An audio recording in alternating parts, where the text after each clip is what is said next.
Hello po mga ma'am and sir, good morning. Ako nga po pala si MJ, isa po sa mga health presenter dito po sa Vincent Company. So meron po tayong special guest si Mr. and Mrs. Kasi nga, Osmero. So sila po ay magbibigay po ng testimonial. Nung buhat po sila ay nag-araw-araw sa Vincent, so magbibigay po sila ng mga testimony sa pag-araw-araw po nila, kung ano po yung mga pagbabago. Si ma'am, pangalan po ni ma'am? Neolita. Si Ma'am Yolita po. Ma'am Yolita ay nakailang days na po kayo sa Quezon? 55 days. 55 days.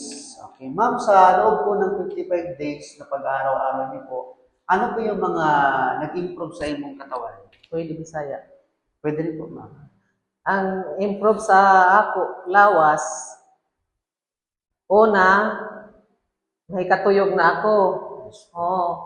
Ang mga sakit sa ako, likod, sa ako, hawak, sa ako, tuhod, na relieve na ako.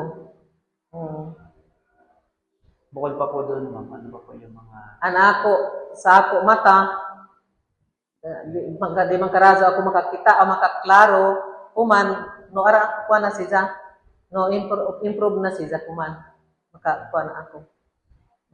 Sa loob po yun ng 55 Nang days. 55 days. Oo. Okay. Si sir naman po. Ikaw, Na akong mata, medyo may improvement na. Tapos na ako heart, medyo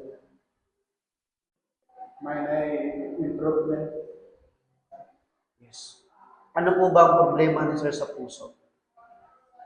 kuan masakit? Ano mo, kuan? Oo, pirmi magsakit ani ka. Makirot po siya pag hihinga ka? Okay. So, same lang naman po ano ng araw? Parehas 55 na kami. days. 55 days. So, sa loob din ng 55 days, nagkaroon sa side ng pagbabago sa kanyang pangangatawan. So, yung pagkirot ng kanyang puso o sa dibdib niya. So, naalis po sa pag-araw-araw sa pinset. Ma'am, nung hindi pa kayo nag-therapy, ano po yung madalas niyo minsan na iniinda? Ay, saya pa kami mag-therapy. Among ganun zone, ang mga sakit, ang ako mga likod, ang ako lawas, ang ako tuhod, masakit. Amo lagi do dili ako may katuyog. Oo. Katuyog ako tag alauna na ang duyong, makamata ako alas 3, di na ako kabalik pagkatuyog. Amo zone na ako kuan. Kuman, salamat gazod na ini ang kuan kinsin na nakatabang sa amo na no improve na anako kuan anako lawas. Oh. Malaki po bang naitulong sa inyo, ma'am, ng therapy?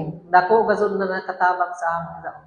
Ma'am, ano po ang inyong may advice sa mga nanonood po sa pagbigay niyo po ng testimony? Para maingan niyo din po sila, lalong-lalo na po yung mga hindi pa nakapag-try, nakakaanap sa therapy. Andiyan niya pa maka testing diri pag kuan sa kinsen kung mahimo mo kari aw mo testing kamo diri sa kinsen kung para makuanan izo laumpaan izo mga sakit makuha. So, ayun po, ma'am, maraming salamat, ma'am, sa pagbigay ng testimony. Ay, thank Sa you. mga nanonood po, maraming salamat. At sa mga hindi pa nakakaalam, punta po kayo dito sa therapy. So, dito po sa may Kantilan. Lalong-lalo na po yung mga may nararamdaman sa katawan, yung mga may mga nag-maintenance, na ilang years na hindi pa rin maalis-alis yung mga pag-maintenance. Subukan niyo po yung therapy, malaking may tutulong po, lalo sa pamilya. At itong therapy naman, mga ma'am, sir, sa mga nanonood po dyan, hindi naman po ito dinisenyo itong therapy para lang sa may mga sakit o sa mga senior. Kasi itong therapy ginagamit po natin bawat isa, ito po ay pangkalahatan. 3 taon gulang na bata pwede na mag-therapy. Dako Sa may sakit man wala, pwede po. Lalo na po ngayon sa mga kabataan, karamihan po hospital. So, Yun lang po, maraming salamat. God bless po sa inyong lahat.